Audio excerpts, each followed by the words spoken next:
할렐루야! 할렐루야! 감사합니다. 와, 꽉 차니까 예수님의 임재가, 성령님의 임재가 꽉 찬 그런 기분이 들어요. 네, 좋습니다.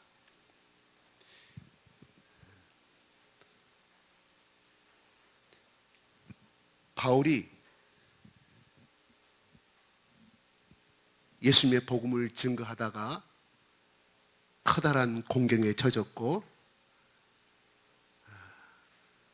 천부장은 로마의 시민인 바울에게 변명할 수 있는 기회를 주었지만 그들이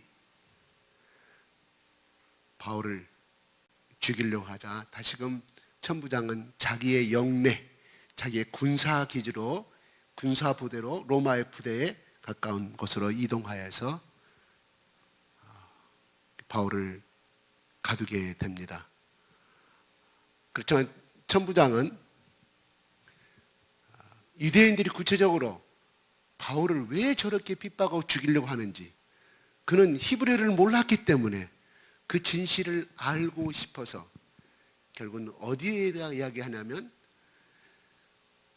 23장 1절에 공회를 30절에 22장 30절에 보면은 제사장들과 온 공회를 모으고 바울을 데리고 내려가서 그들 앞에 세우니라 이렇게 합니다. 그래서 공회라는 것은 우리나라 같은 국회의원, 국회 내지는 그 당시에는 사내들인 공회 70명이 형성이 된 거기서 종교 재판을 하는 곳이었습니다. 스테판도 여기에서 죽었어요. 사형 판결을 받고 죽었습니다. 그 공회, 무서운 것이죠. 공회 앞에 선다는 것은 뭐예요? 죽을 죄를 진 사람들만 서는 곳이었어요. 바울은 대제사장의 메신저로서의 활동을 했기 때문에 이 사내들인 공회가 어떠한 곳인지를 잘 아는 사람이었습니다. 그가 사내들인 공회에서 스테판이 사형을 선고받고 돌로 쳐 죽는 장면을 목격한 사람이 바울입니다. 그러니 바울이 이 앞에 섰을 때 얼마나 두려웠을까요? 70명이 대제사장을 빼고 70명이 앉아있는 상태에서 있을 때 바울이 그가 성령이 충만한 사람이고 믿음이 충만한 사람이라고 하였지만 얼마나 떨리고 두려웠을까요? 하는 것입니다. 그런데 그가 이야기합니다. 1절 한번 볼까요? 뭐라고 첫 마디가 말합니다. 시작.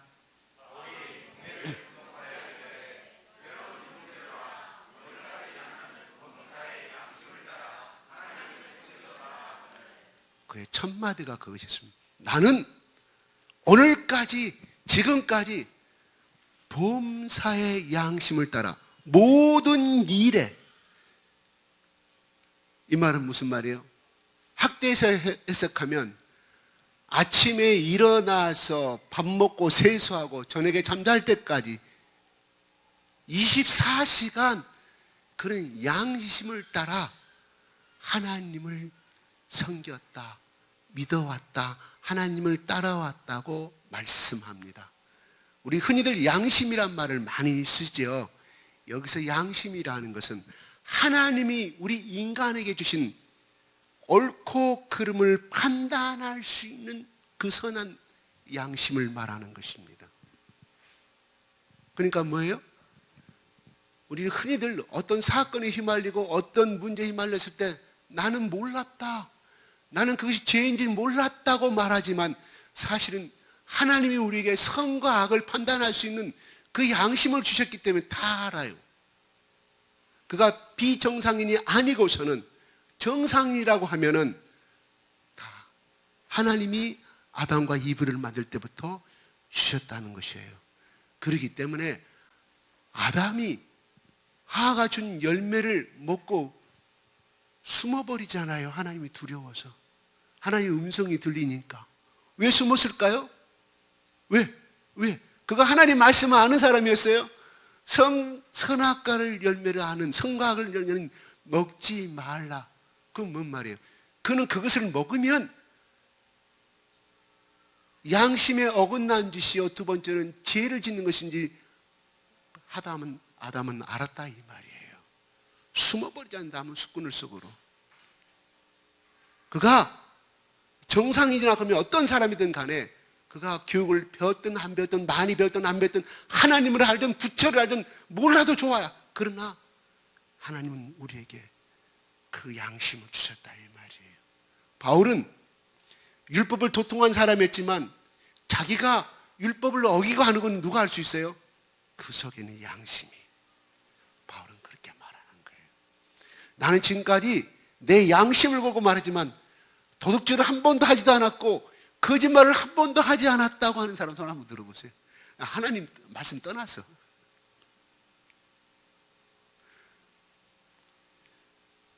두 사람 한 사람도 없었는데 바울은 그렇게 말해요. 그가 얼마만큼 하나님 앞에 떳떳해 있으면 이런 양심 선언을 할 수 있을까? 바울은 대단한 사람입니다. 예수를 만나면요, 성령을 만나게 되면요, 저 4살 때 적어도 내가 기억할 수 있는 그 나이 때까지 내려가서 드러납니다. 나무집 가서 딱지 훔쳐온 거, 구슬 담아 훔쳐온 거 다 드러나요. 성령 만나면 그렇게 된다니까요. 여러분도 그런 경험들이 있을까요? 까마득하게 잊어버렸는데 그거 생각나는 경우. 왜? 내가 양심이 살아있다는 거죠. 성령께서 그 양심을 얻어졌는 양심을 빛을 비춰주니까 드러나게 된다 이 말입니다. 바울은 양심을 따라서 하나님을 섬겼노라고 말씀하는 이 바울의 신앙은 정말 대단한 사람입니다. 아마 이렇게 할 수 있었던 것은 그의 아버님이, 그의 할아버님이, 그의 증조할아버지가, 그의 고조할아버지가 뱃속에 있을 때부터, 또한 그의 할머니들이 뱃속에 있을 때, 그의 엄마가 바울을 뱃속에 있을 때부터 그렇게 선한 양심을 살아 살기를 원했고, 또한 하나님의 말씀에 따라서 살기를 원했기에 그 좋은 DNA가, 그 좋은 양심의 DNA가, 그 믿음의 DNA가 바울에까지 유전이 되었음을 우리는 생리학적으로 생각해 볼 수가 있어요. 그렇죠? 그러니까 여러분 혹시 좋은 자식을 낳고 싶으면 임신했을 때부터, 아니요, 신혼여행 첫날 밤부터 그렇게 기도하세요. 하나님, 내 이세는 바울처럼 선한 양심을 따라서 그 공회의 70명 앞에서 담대히 외칠 수 있는 그러한 믿음의 자녀를 허락해달라고. 하나님께서 그 소원들을 이루어 주실 줄 믿습니다.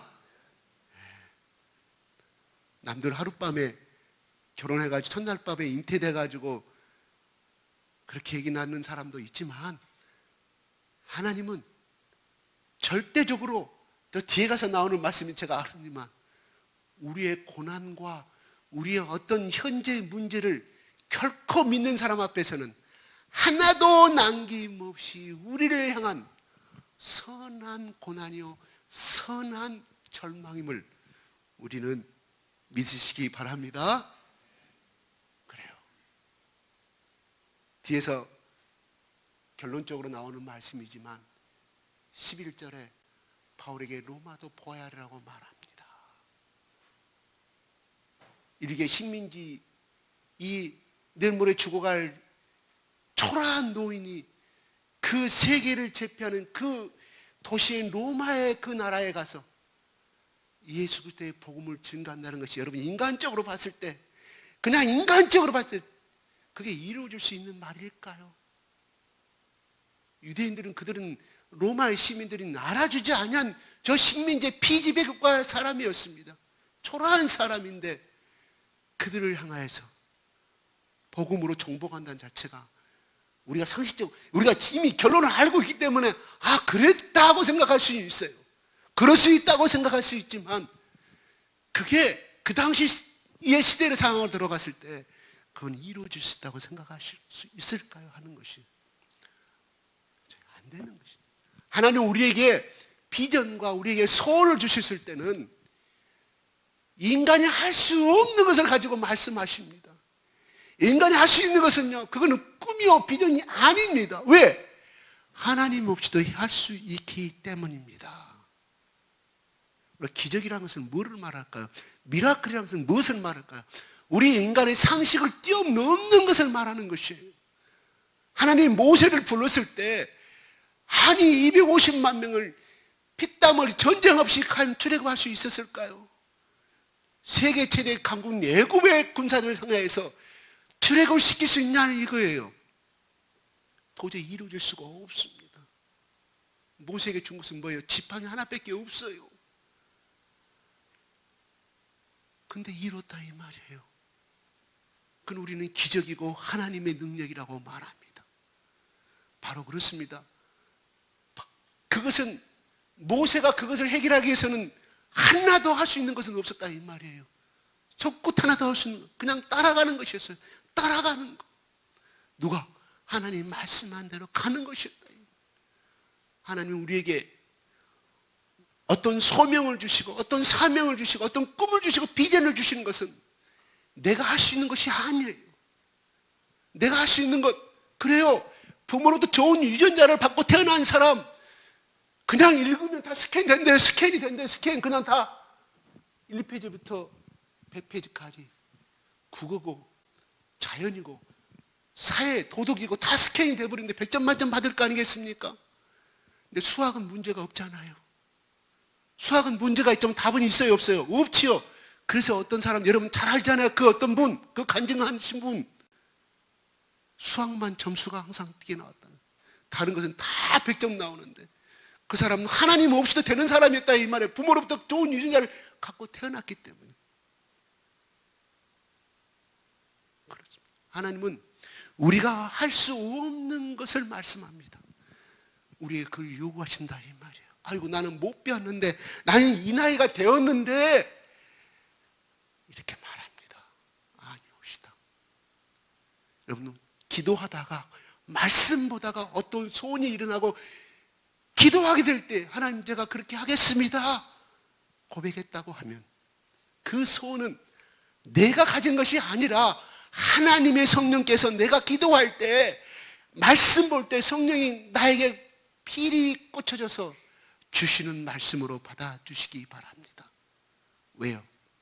내가 너와 함께하면 너는 이것을 이룰 수가 있고 그래 네 자체는 하나도 해결할 수 없는 네 의식주 문제 하나 해결할 수 없는 정말 천한 자이지만 내가 너를 그렇게 쓰겠다고 하면 아멘 하십시오.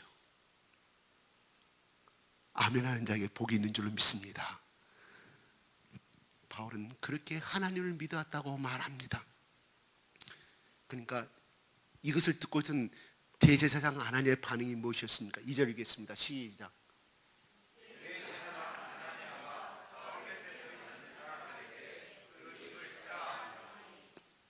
그 당시에요, 입을 치는 것은 굉장히 모독을 주는 최상의 벌이었습니다. 뺨을 치고 입을 치는 것은요, 아주 짐승애들에게만 할 수 있는 구약시대의 말이었습니다. 그들의 유대인들의 간습이었습니다. 그 뭐예요? 아나니아 대제사장이 이 말을 듣기 싫다 이거 아니겠습니까? 그래서 에베소 사람한테 명령을 내리는 거예요. 그 다음에 말합니다. 잠깐 제가 이것을 잠깐 저도 제 아들에게 이 행위를 했는데요. 여러분 자네들 체벌할 때 절대 뺨 때리지 마십시오. 그것은 오래도록 기억에 남아요. 저는 중학교 2학년 때 국어 시간에 옆에 친구와 대화했다고 뺨 맞은 기억이 나요. 2학년 때 도덕 시간에요. 우리 떠들 수 있잖아요. 떠든 것도 아니에요. 그냥 옆에 잠깐 내가 어떤 무엇을 물어봤는데 나오라 해서 뺨을 때렸는데요. 나는 지금도 그 선생님 이름은 기억 안 나는데 얼굴과 그것은 정확하게 기억을 해요. 그래서 이게 뺨 때리란 말이에요. 입을 때리라면 뺨 때리라 이 말이에요. 모욕이기 때문에 절대로 그 아이에게는 내가 널 사랑하기 때문에 때린다고 하는 것은 통하지가 아니합니다. 그 당시는 힘이었기 때문에 있지만 나이 들어서 사춘기 더 힘이 생기면요 반발하는 큰 커다란 동기를 심어주는 것입니다. 혹시 그런 부모 있으면 오늘 예배가 끝난과 동시에 불러서 말씀하세요. 고백하세요. 용서해달라고. 한 번은 끝나는 게 아니에요. 계속해서 고백하십시오. 다른 건 좋아요. 근데 뺨 때리지 마십시오. 제 아들에게 그렇게 했어요. 몇 번은 아니에요. 몇 번은 아닌데 극히 적은 수인데 나중에 엄청나게 고백했지만 아들한테 그 좋은 것은 절대 아닙니다. 바울이 말합니다. 그 말을 듣는 바울이 뭐라고 말합니까? 시작.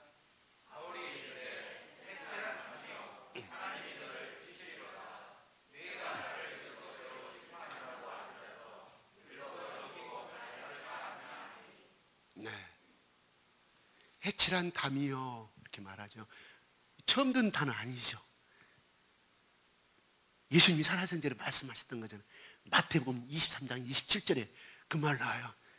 애식하는 자들이여, 겉의 모습은 아름답지만 너희 안에는 썩은 무덤과 썩은 시체와 뼈가 가득하다고 예수님이 애식하는 그들의 종교 지도자를 향해서 예수님이 외치는 장면이 마태복음 23장 27절에 나와 있어요.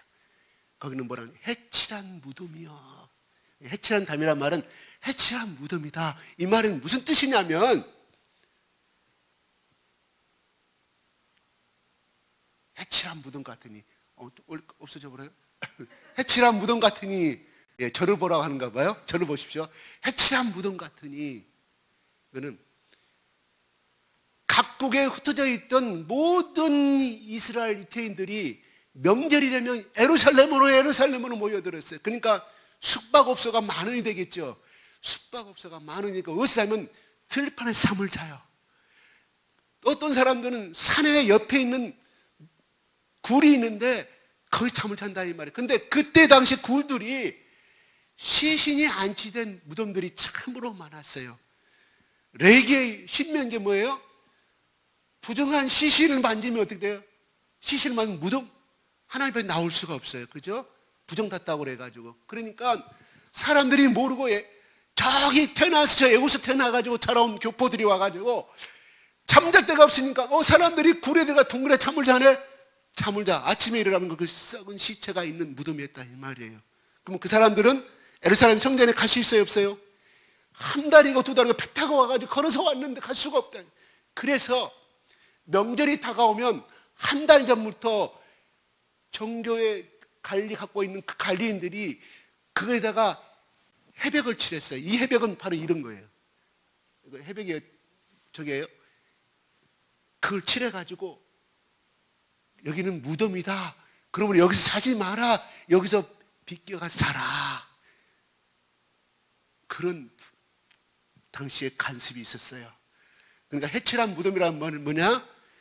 너희들은 그 회색빛을 인해서 그 무덤이 아름답지만 그 안에 들어가면 썩은 시체와 뼈만 가득한 것처럼 너희들 속에 멋진 옷을 입고 살아가고 애식하고 길 가다가 대접을 받지만 너희 속은 썩을 대로 썩었다 하는 예수님의 말씀이 바로 바울은 그를 향하여서 하나님이 너를 치시다고 말하는 거예요. 지금 내 입을 치라고 말하지만 바로 당신이 회개할 사람이고 그 썩은 시체 냄새 나는 사람이다. 하나님이 너를 치시라고 바울이 말합니다. 바울이 네가 나를 율법대로 심판한다고 앉아있으면서 율법을 어기고 나를 치라 하느냐 말합니다. 뭐예요? 레위기에 보면 신명기에 보면 그 사람이 죄를 합당하게 너는 징역 몇 년, 너는 뭐 처형 몇 대 한 다음에 때릴 수가 있는 것인데 아직도 내가 죄인인 걸 판명도 안 났는데 재판 초기인데 이렇게 나를 때릴 수가 있느냐? 율법에 어긋난 말 아니냐? 이거 틀려요, 맞아요? 맞죠. 율법에 그렇게 했는데 율법이 뭐냐? 하나님이 하라는 대로 해야 되는데 하나님의 법을 어기면서 하는 건 너는 하나님이 너를 심판할 것이다 꼭 말씀하는 거예요. 바울이 참 똑똑한 사람이에요. 70명 앞에서 주눅들지 아니하고 바울이 이렇게 말할 수 있었던 것은 무엇일까요? 하는 거예요. 용감해서, 성령이 함께해서, 하나님이 함께해서, 물론 그것도 맞습니다. 중요한 건 자기는 율법으로 보나 양심을 기준으로 보나 하나님 앞에 어긋난 사람이 아니다. 죄가 없기 때문에 당당한 거예요. 그렇죠. 경찰에 왔을 때 좀 꿀린 사람은 떨지만 하나도 내가 얻은 것이 없을 때는 어떤 경찰이 오든 간에 담당했던 것처럼 바울이 바로 그런 심령이었다 이 말입니다. 그럼 바울이 그가 대제사장인지 알고 그렇게 말씀했을까요? 아닙니다. 4절 한번 볼까요? 시작.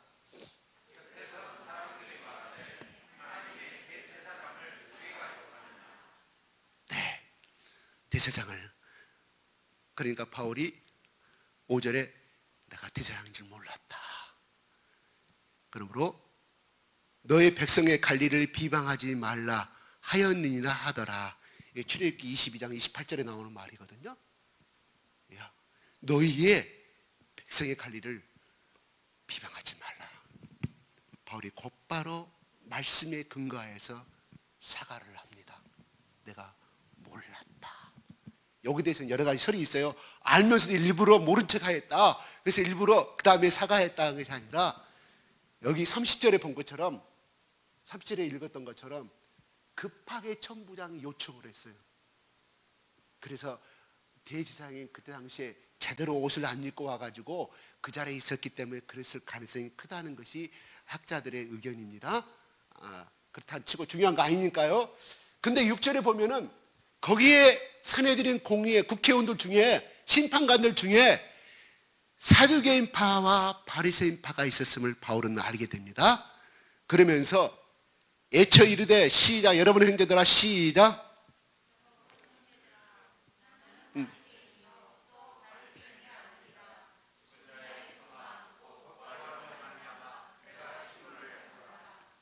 거기서 당황하지 않고 바울은 현상 파악을 제대로 하는 거예요.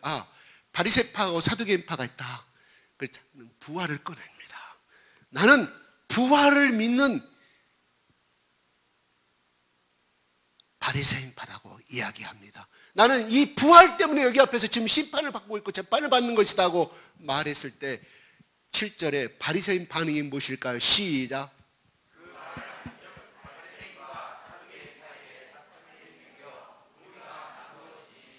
예, 두 개파가 갑자기 싸우게 됩니다. 왜 그랬을까요? 8절에 시작.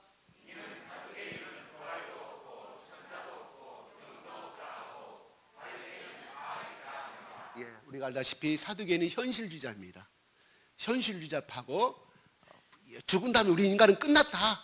죽음으로 끝나는 것이고 바리새인은 뭔 소리냐? 우리가 살아생전에 죽은 다음에 살아있을 때 선한 양심과 악의 행실에 따라서 우리는 심판을 받을 것이며 영의 부활이 있다고 믿는 바리새인파.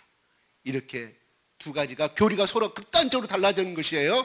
그러니까 9절에 싸움이 생기고 그거에 떠들세. 바리새인 편에서 몇 세기간이 일어나 다투어 이르되 시작.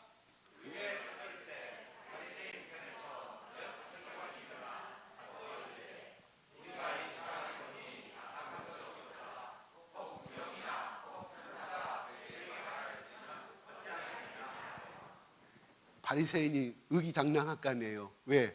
앞에서는 바리새인이라는 이 바울이 이 부활을 나는 애치는데 자기 패인잖아요. 그러니까 그 전까지는 저놈을 죽이겠다 했던 이 바리새인파가 일어나가지고 사두개파를 향해서 공격을 하게 됩니다. 이 내용이에요. 우리 인간은 참 간사합니다. 예, 보니 크게 떠들세란 말은 커다란 다툼이 생긴 거. 양쪽 간에 한쪽이 소리 지르면 저쪽이 소리 지르고. 오늘날 저기 우리나라 국회를 보는 것 같아요. 그런 아주 엄청난 싸움이 벌어지게 됐습니다. 그러면서 지금 바울이 저 말하는 말은 자기가 하는 말이 아니라 하나님이 보내주신 어떤 천사가, 어떤 영이 바울을 통해서 말해준 거 아니냐. 그러므로 바울이 하는 말이 맞다. 이렇게 지금 이야기, 그러면서 그렇게 했으면 하나님이 보낸 천사를 통해서 바울에게 통해서 이걸 이야기하고 있으면 이거는 우리가 심판할 문제가 아니지 않느냐, 이렇게 지금 이야기하는 거예요. 10절에 시작.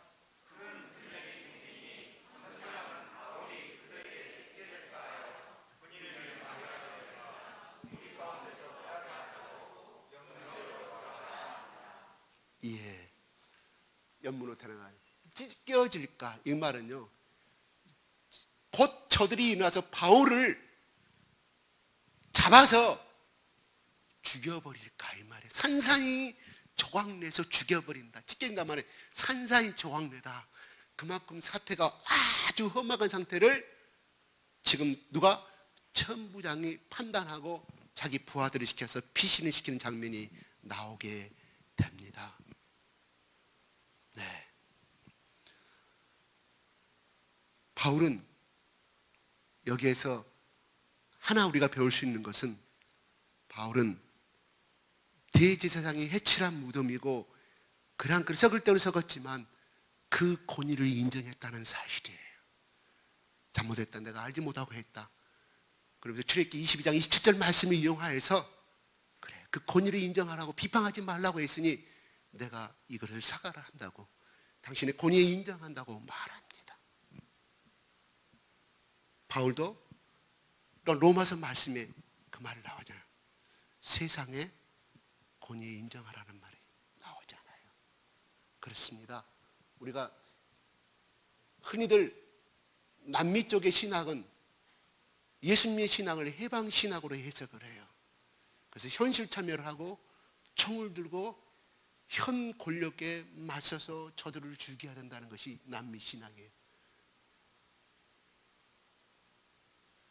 그게 남미의 유명한 사람 체베라, 체베라인가 케바라인가요? 그 사람을 큐바나 이런 사회주의 국가에서 그 사람을 인정하는 거 아니겠습니까?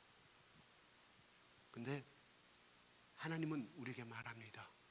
권력에 순응하라고. 순응이 아니죠. 권력에 그냥 고개 숙이라고. 타협이 아닙니다. 그 권력을 인정하는 거예요. 권위와 질서를 인정하는 것입니다. 예수님은 로마의 시대 때 천사를 동원해서 어떻게 로마 제국을 물리치지 않을 수 있었을까요? 충분한 권력과 힘이 있었습니다. 그만큼 권능이 있었어요. 예수님의 방법은 그거를 하지 않았습니다. 그들의 앞에서 재판을 받고 그것이 부당하고 억울했지만 예수님은 산헤드린 공회 앞에서 사형 선고를 받고 끌려가서 십자가 죽음을 맞이했습니다. 베드로도 그랬습니다. 바울도 그랬습니다. 이게 예수님의 방법이요, 하나님의 방법입니다. 그래야 우리가 세상이라고 표현하지만 우리나라를 보더라도 목숨된 건 너무나 많이 있습니다. 그러나 하나님은 거기에 순응을 하고 말합니다. 하나님 우리에게 요구하시는 것은 이 사회의 계획이 아니고 바로 우리 한 사람 한 사람이 예수를 믿고 거듭나기를 원합니다.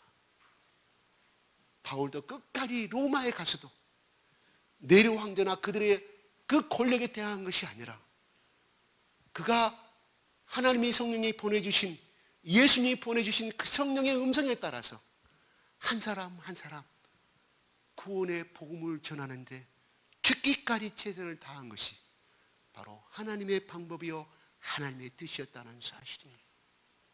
오늘날 이 시대에 우리는 어떻게 살아야 될 것인가 하는 것입니다. 바로 예수의 복음을 위해서 우리는 그것을 십자가의 길을 따라가는 것이 하나님이 이 시대에 우리에게 주신 소명이요 우리에게 미션인 줄로 믿습니다. 그러므로 여러분 종편방송 그런 방송 보지 마십시오. 다 갈라져서 네가 잘나니 네가 잘나니 싸우는 거 아니겠습니까? 여러분의 신앙에 절대로 도움이 되냐 안 되냐? 안 됩니다. 그거 모른다고 해서 시대에 뒤떨어진 사람이 아닙니다. 그거 모른다고 해서 여러분의 재산이 충나는 거 아닙니다. 물론 재산법이라든가 그런 법은 알아야죠. 부동산법도 알아야죠. 그러나 서로 나눠서 네가 잘났니 내가 잘났니 여기 신경 쓰지 마십시오. 우리는 이 땅에 하나님 나라를 확장하는 것이, 이 세상의 나라를 확장하는 것이 아니옵시다. 중요한 건 복음만을 증거합니다. 복음만을 증거하면 됩니다. 이게 하나님 우리에게 주신 뜻입니다. 아멘. 거기에 휩쓸리면 교회는 죽어요. 교회는 나눠집니다. 그 교회는 깨집니다. 누가 원합니까? 마귀가 원하는 것이. 우리는 오직 복음만 쫓아가는 것이 진정한 이 시대에 하나님께서 우리에게 원하시는 것인 줄 믿으시기 바랍니다.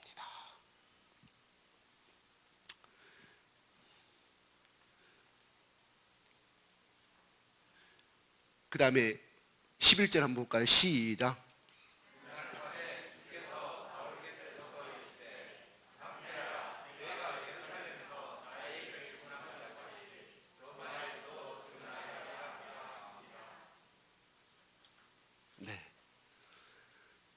그날 밤에, 그러니까 군대의 영창에 들어가 있는 거예요. 우리나라 말로 군대 영창에 들어가 있어, 감옥에 들어가 있는데 주께서 바울 곁에 서서 이르시되 말합니다. 담대하라고 말합니다. 내가 예루살렘에서 나의 일을 증언한 것과 같이 로마에서도 증언하리라고 말합니다. 언제예요? 나타나신 시간이 그날 밤에 곁에 서서. 어디에 서서요? 바울 곁에 서서. 누가요? 주님께서. 성령께서 들려주신 말씀이 아니에요. 예수님이 친히 바울에게 나타나셔서 말씀하신 거예요. 성령이 말씀하시되 성령이 가라사대가 말씀하신 게 아니라 주님이 바울에게 나타나가지고 앞에서 말한 것이 아니라 바울 곁에 서서.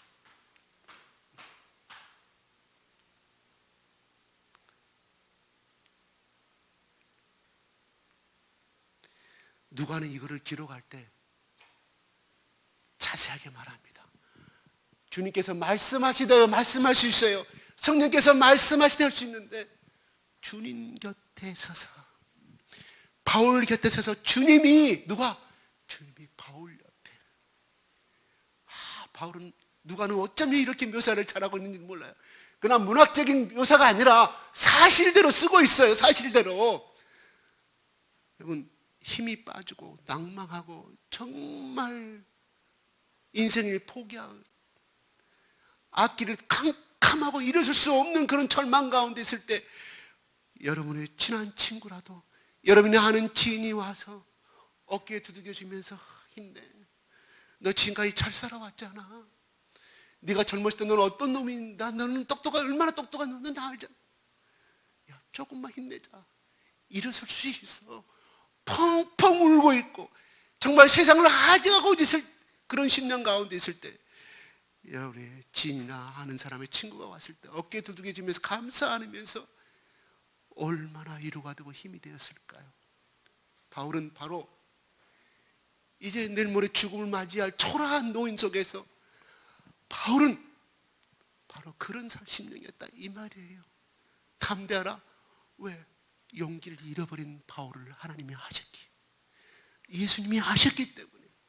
바울아, 힘들지. 너 지금 좌절하고 네가 나 따라오는데 지금까지 따라왔지만 네가 얼마나 힘들고 좌절에 빠들고 네가 얼마나 두려움에 떨고 내가 안다. 음성만을 들려줘서는 바울을 회복시킬 수가 없었기 때문에 예수님이 직접 찾아왔다 이 말이에요.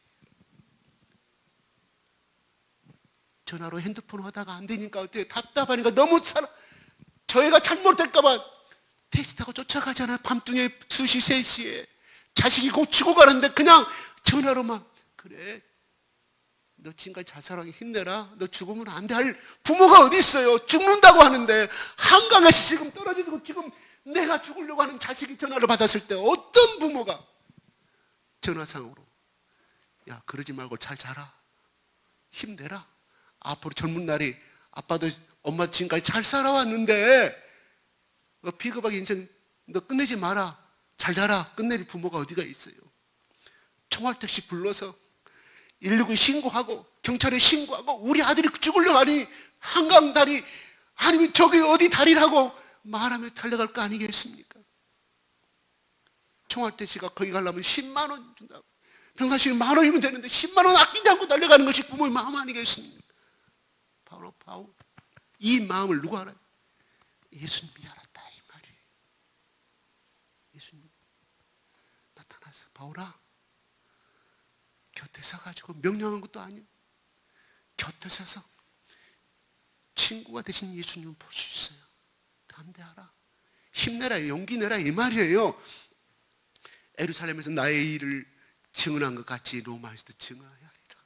아니 지금까지 살아온 것도 힘들어 죽겠는데 이로로 끝난 것이 아니라 바울아, 네 예루살렘에서 나의 복음 잘 증언했어. 하나도 받아들이지 아니했지. 로마에 가서도 이렇게 하라고 말합니다. 참으로 야속한 예수님입니다. 그렇잖아요. 바울아, 그래 내가 지금까지 너 한 거 잘하는데 그래 지금까지 수고했으니까 너희 고향 타소로 가서 푹 쉬어라. 이러면 얼마나 좋았을까요? 내가 예수님, 내가 바울이었다면 난 그렇게 말할 거야. 아니 주님, 내가 당신 때문에 죽을 고비를 많고 내가 마원에서 한 대에 부족한 체형을 내가 3번이나 맞았는데 아니 나 이제 그만 좀 집에 가서 좀 쉴라요. 난 지금까지 주님하고 이렇게 하면 난 장가도 못 갔으니 결혼도 하고 내 새끼도 낳고 나는 내 친구들처럼 난 고향 가서 내 죽을 날 얼마 남지 않았는데 다소 가서 나는 살고 싶어요. 내가 바울이라면 이렇게 말했을 것 같아요. 여러분은 어떻게 말했을 거예요? 그냥 우리는 결과를 아니까 그래 바울이 여기서 순종하고 또 갔는가 보다 생각하지만 바울의 입장에서 보면 우리가 바울의 감옥에 그 차디찬 감옥에 군대 영장 속에 담아있는 또 내리면 어떻게 될 모르는 운명이잖아요. 내리면 또 어떻게 당해야 할 모르는 운명이잖아요. 여러분이 바울이었다면 어땠을까요? 하는 거예요. 바울은 예수님은 바울의 그 마음을 만지면서 말합니다. 바울아 용기 내라. 지금까지 한 것도 네가 한 것이 아니다. 내가 너를 죽을 고비에서 내가 그때만 너를 건져냈고 너와 함께함으로 인하여 내가 지금까지 여기서 있고 하지 않느냐. 네가 로마까지 갈 수 있는 힘도 없고 돈도 없고 빽도 없고 권력도 없고 경제적인 능력도 없고 다 알고 있다. 네가 만난 나 예수가 지금까지 내가 어떻게 너를 도와왔느냐 알지 않느냐. 나를 믿어라 이 말입니다. 내가 머리털 하나까지 상하지 아니한 그 능력을 가지고 너를 지금까지 왔던 것처럼 내가 로마도 그렇게 갈 때 너와 끝까지 함께 하실 것이라는 주님의 위로입니다.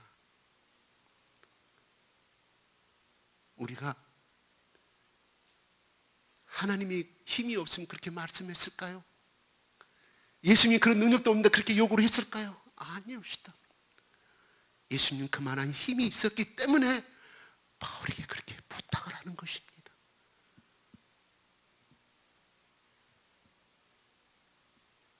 우리가 살다 보면 자식 때문에 절망할 때가 얼마나 많이 있습니까? 우리 아들이 내 딸이 조금만 고치면 훌륭한 사람이 될 것 같은데 또한 내가 우리 가정에 이런 문제가 있는데 이것만 해결되면 내가 하나님을 열심히 믿고 세상 날아갈 것 같은데 그 짐 때문에 얼마나 우리는 좌절한지 모릅니다. 그래요. 이게 우리입니다. 오늘 찬양할 때는 정말 은혜가 넘칠 것 같고 오늘 예배 드릴 때 정말 넘칠 것 같고 돌아서면 현실은 똑같지 않습니까? 집에 가면 그냥 더 험한 현실을 만나게 됩니다. 그럴 때마다 우리는 얼마나 좌절한지 몰라요. 바울은 그냥 가만히 있을 때 예수님이 나타났을까요? 아니옵시다. 그냥 절망하고 그냥 잠자려고 누웠을 때 나타났을까요? 아니옵시다. 바울과 실라가 감옥에서 빌립보 감옥에서 찬양하고 기도했을 때 예수님이 지진이 나고 진동이 이렇게 해서 기적이 일어났습니다. 바울은 기도의 사람이었습니다. 바울은 얼마나 그가 하나님 앞에 기도했겠을까요? 그가 로마도 보야르에서 사도행전 19장 21절에 그는 예루살렘에서 복음을 증거하자 원했던 것이었습니다. 그냥 안디옥 내에서만 복음을 증거하자 원했던 것이 바울의 소원이었습니다. 누구에게? 유대인들에게. 바울이 원래 가진 자기 꿈이었어요. 비전이었어요. 하나님이 바울을 그렇게 놔두지 아니하시잖아요. 성령을 통하여 바울 선생이여 당신을 파송하라고 합니다. 저 빌립보. 바울은 터키 쪽만, 이 아시아 쪽만 전가기를 원했습니다. 하나님이 또 맡고 성령이 또 맡고 또 맡고 결국은 유럽을 가서 그가 그리스의 아테네, 데살로니카 많은 곳을 돌아다니면서 에베소서까지 가면서 그가 모든 하나님의 놀라운 구원의 역사가 일어남으로 말미암아 그가 느낀 결론은 뭐냐? 사도행전 19장 21절에 내가 로마도 보아이란 비전을 꿈꾸게 되었다 이 말입니다. 누가 주신 은혜입니까? 하나님의 성령께서 그 비전을 줬다 이 말이에요. 하나님의 성령께서 그 소명을 주셨다 이 말이에요. 만약에 바울이 그 성령의 음성을 무시하고 뭔 소리입니까 하나님? 저 이방인들은 구원받을 자격도 없고 하나님 내 민족 내 형제들이 죽어가고 있는데 나처럼 율법만 알고 예수 그리스도의 세계를 모르는 그 진리를 모르는 저들을 향하여서 저들은 영원한 구원을 받을 수 없고 지옥으로 가야 될 영혼들을 내 형제들을 위해서 나는 복음을 증거해야겠다 주장했다고 하면 오늘날의 바울은 사도행전은 기록되지 않았을 것입니다. 바울은 그 성령의 음성에 순종한 사람이었고 따라가는 사람이었고 행동하는 사람이었다 이 말입니다. 바울은 기도하는 사람이었기 때문에 하나님이 얼마나 울고 기도했을까요? 여기에 누가는 이 자리에 있었습니까? 없었어요. 바울한테 들어서 기록한 거예요. 감옥에 같이 가지는 않았을 거 아니에요. 누가는 바울만 들어가 감옥에 들어가 영창에 들어가 있지. 바울은 내가 울면서 기도하였다. 내가 가슴이 찢어지는 마음으로 기도하였다.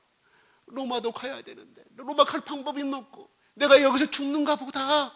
내가 울면서 기도하고 있을 때 주님이 직접 나에게 나타나시더라. 이렇게 아마 바울은 고백하지 않았을까. 다만 누가는 이게 좀 뺀 것 같아. 그게 좀 아쉬워요. 그런 걸 좀 자세히 좀 더 적어놓으시지. 기도했기 때문에 결국은 기도한 사람이었기 때문에 나중에 13절 14절에 보면은 어떻게 해요? 마시지도 않고 먹지도 않겠다 바울을 죽이기까지 40명이 대기하고 있어요.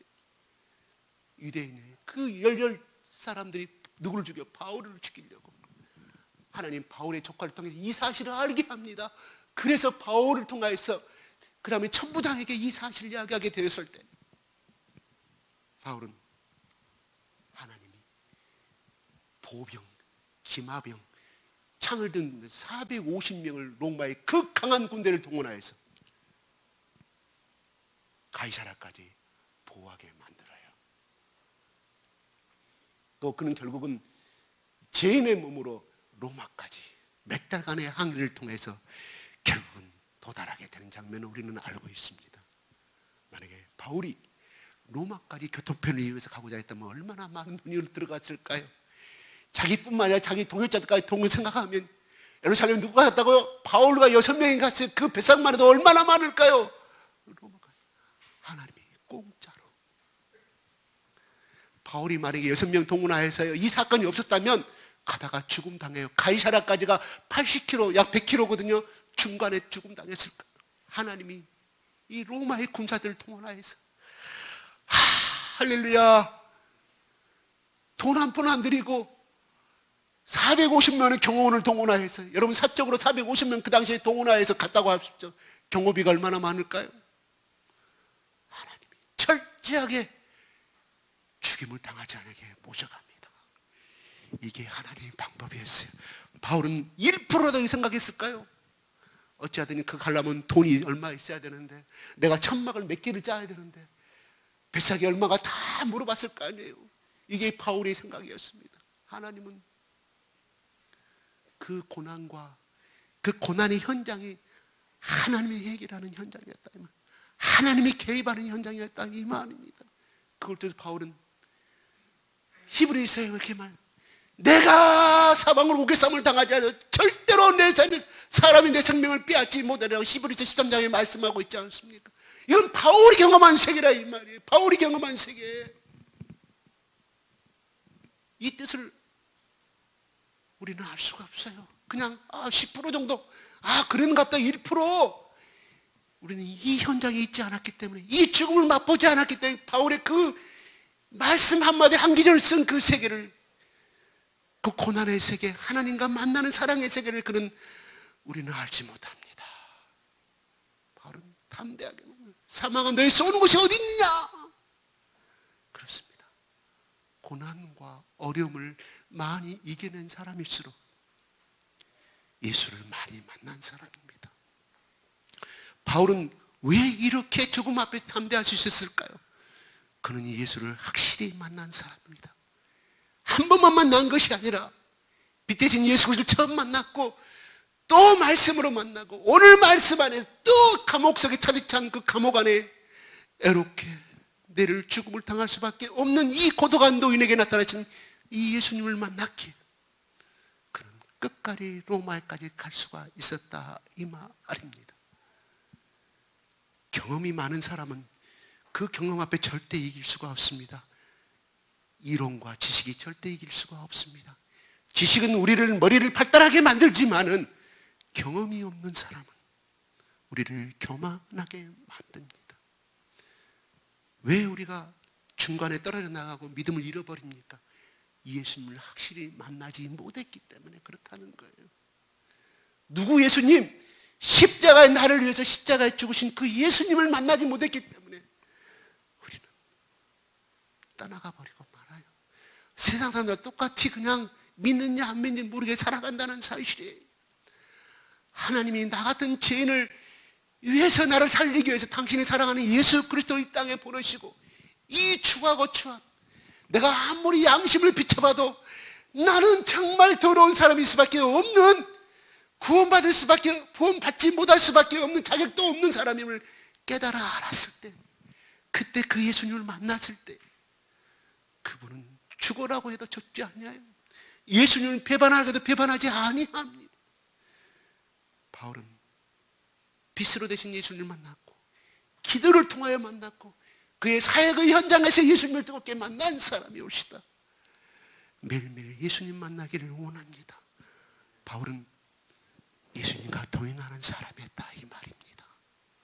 성령과 동행하는 사람이었다 이 말이에요. 그가 제자들을 먼저 보내고 빌립보에서 다시 건너올 때 3일 동안 그는 무릎으로 성령님 내가 죽어야 합니까? 내가 로마에 가야 합니까? 내가 이러고도 내가 하나님 언제까지 이 고생을 내가 해야 합니까? 3일을 도보로 걸으면서 기도하고 그가 얻은 결론은 내가 내 죽음조차도 조금 더 할게요. 예루살렘 내가 가야겠노라고 고백하였습니다. 예루살렘에 가야만이 로마의 길이 열렸기 때문에 하나님이 예루살렘의 고난의 길을 보여줬다 이 말입니다. 우리가 넘어야 할 과정은 반드시 있습니다. 피하지 마십시오. 아니 내가 발등에 불도 못 감사함을 하십시오. 성령님, 예수님 지금 나에게 이 문제가 떨어졌는데 내가 어떻게 해결해야 됩니까? 이 자식이 문제가 있는데 왜 나에게 이런 문제를 주십니까? 물어보십시오. 누구에게? 내 속에 계신 예수님 불러보세요. 답변 주실 것입니다. 언제까지? 들을 수 있을 때까지. 아이고 목사님 잘 안 돼요. 안 돼요. 말씀 들을 때는 그거 같이 나는 그렇게 하려고 노력했는데 안 됩니다. 습관이 안 됐기 때문에. 지금까지 예수 믿기 전에 내 생각과 내 계획대로 했잖아요. 그 습관이 강합니까? 아이고 이런 문제가 있는데 주님 어떻게 했으면 좋아요. 나에게 어떤 뜻을 주기 위해서 이것을 주셨습니까? 내가 무엇 때문에 이런 문제가 발생? 성령님이 말씀해 주실 거예요. 언제까지? 습관이 될 때까지. 잘 안 되는 이유는 여러분 호나우두가 메시라든가 우리 손흥민이 그의 부모가 얼마나 혹독하게 가르치는 우리는 아시지 않습니까? 오늘날 손흥민이가 아니에요. 아버지가 7살 걸음걸 때 시작했을 때 혹독하게 그 개수를 안 채우면 잠을 안 재웠대요 아버지가. 손흥민이 아버지 이름이 뭐예요? 손뭐지? 나 몰라요. 그래도 오늘날 세계적인 선수가 된 거 아니겠습니까? 우리도 마찬가지 하나님 앞에 인정받는 예수님 앞에 성령의 음성을 듣는 그 훈련은 끊임없이 연습해야 합니다. 잘 안 되는 건 사실이에요. 그러나 어느 단계까지 이르면 시키지 않아도 말씀 보지 않아도 자동적으로 성령님 일하면서도 성령님, 기도 갖고 골방에 들어가 기도도 물론 필요합니다. 설거지하면서도, 여러분 직장에 일하면서도 얼마든지 할 수 있잖아요. 컴퓨터 하면서 얼마든지 할 수 있잖아요. 시험 공부하면서도 얼마든지 할 수 있어요. 안 불러. 왜? 지금까지 그렇게 해왔기 때문에, 습관되어 있기 때문에. 그러니까 시험에 합격가 뭐예요? 내 덕이다, 내 노력이다. 물론 그거 있죠. 반드시 하나님은 심은만큼 거두니까 성령님을 부르십시오. 직장에 일할 때도 하나님 이거 일하는데 좀 쉽게 할 수 있는 방법이 없겠습니까? 부르십시오. 하나님이 가르쳐줘요. 제가 체험한 거라니까요. 그래서 일본 사람이 와가지고 자기가 그 로봇을 만들었는데 그걸 해결하니까 일본 사람 자기가 처음이래, 처음. 그러고 소데스까 배기 타고 왔어요. 안 되니까 일본에 전화해가지고 출장비 다 주고. 근데 그 사람 오기 전에 하나님 나에게 가르쳐 줍시다, 성령님. 저 그런 체험 많이 했다니까요. 꼭 그런 것뿐만이 아니라, 아실 때 아니라, 네, 좀 오늘 성령님 나에게 오늘 내가 해야 할 일이 무엇입니까? 바울이 그 사람이었다는 말이에요. 그렇게 했기 때문에 성령님이 주님 곁에 그가 애롭고 처절히 이렇게 잠문 가운데 있었기 때문에 나타났지. 몸은 표면사는 그래요. 그는 예수님과 동행하는, 예수님을 끊임없이 부르고 그 속에 동행하는 예수님을 끊임없이 불렀기에 예수님이 나타나신 거라 이 말입니다. 왜 나는 안 나타날까? 그 연습을 안 했잖아요. 어떻게 프로 선수들이 저 마이너리그 거치고 더 거쳐서 메이저리그 올라가는 것처럼 연습이 중요해요. 이건 우리의 의지밖에 없습니다. 끊임없이 부르는 연습. 오늘 주님, 내일 아침에 내 아들이 아침에 일어난다고, 내 딸이 내일 아침에 일어나는데 내가 첫 마디는 무슨 말을 해야 될까요? 자꾸 내 욕심 앞서서 야단만 칩니다. 주님 가르쳐 주십시오. 언제까지? 가르쳐 줄 때까지. 주님의 음성을 듣는 것이 아니에요. 제가 말씀드린 거는 내 생각 속에 임하시는 것이 하나님의 성령의 음성인 줄 믿으시기 바랍니다. 자, 그걸 다음 주에 찾아줄게. 잊어버렸어요. 그게 에베소서에 나와요. 생각 속에 성령께서 너에게 함께 하신다고 그랬어요. 우리는 어떤 기적을 바라요. 기도하는데 성령께서 음성이 그거 말고 성령 내 생각 속에 임하실 때 내 생각이 떠오르고 싶단 말이에요. 그게 성령의 음성이라 이 말입니다.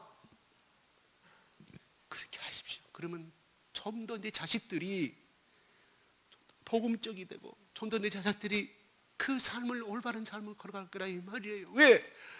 어머니, 성령은 뭡니까? 부드러우신 분이에요. 강요를 안 하셔요. 한없이 온화하신 분이 성령님이세요. 그럼에도 불구하고 사랑한다고 하시는 분이 성령님이에요. 왜?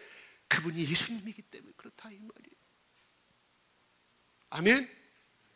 그럼 우리가 속에 저는 부모로서 욕심, 혈과 육은 억제가 될 것이며 내 자녀에게 성령님이, 한없이 인격적인 성령님이 나에게 그 생각을 주시는데 내 입을 통해서 나오는 그 음성은 인격적이 될 수밖에 없을 거 아니겠습니까? 나의 부모는 나를 사랑한다. 내 남편은 나를 사랑하는구나. 내 아는 나를 사랑하는구나. 자꾸 눈에 보이는 거. 눈 보십시오. 성령님, 내가 이럴 때 뭐라고 말씀해야 될까요? 내 속에서 욕이 요만큼 나옵니다. 예수님 부르세요. 그 연습 많이 시간이 필요합니다. 예수 믿고 나서 그거 안 했잖아요, 우리. 그랬죠?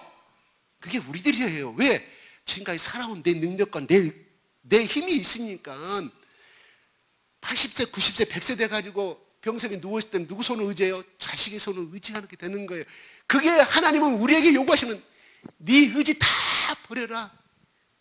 나에게 손을 내밀어. 네가 할 수 있는 것도 나에게 손을 내밀라. 그럼 내가 너와 함께 하실 것이고 내가 너를 도와주리라. 마귀가 주는 것은 결국은 처음에는 부자 되게 만들죠. 무당되려면 결국은 다 뺏어간다고 하잖아요. 멸망이지만 예수님이 오신 것은 뭐예요? 너를 풍성한 삶을 살게 해서. 왜 성령님 우리 속에 들어와 계셔요? 왜? 우리의 풍성한 삶을 누리게 하기 위해서. 아멘? 이게 필요합니다. 바울은 그렇기 때문에 이 음성을 들었고 그렇게 했기 때문에 주님이 곁에 섰다 이 말입니다.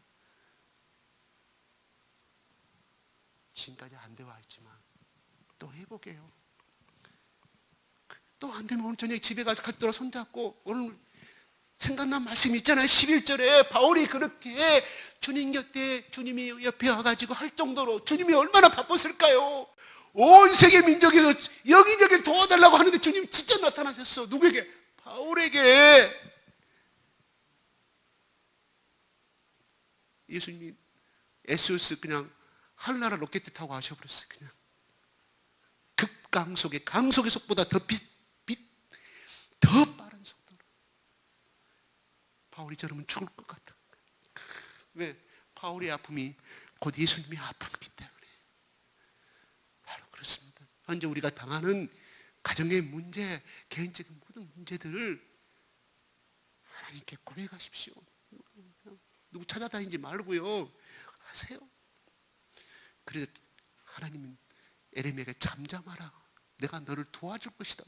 잠잠. 내가 예수님 믿고 동행만 하면 내가 그 문제 해결해 주겠다 말씀하는 거예요. 아멘.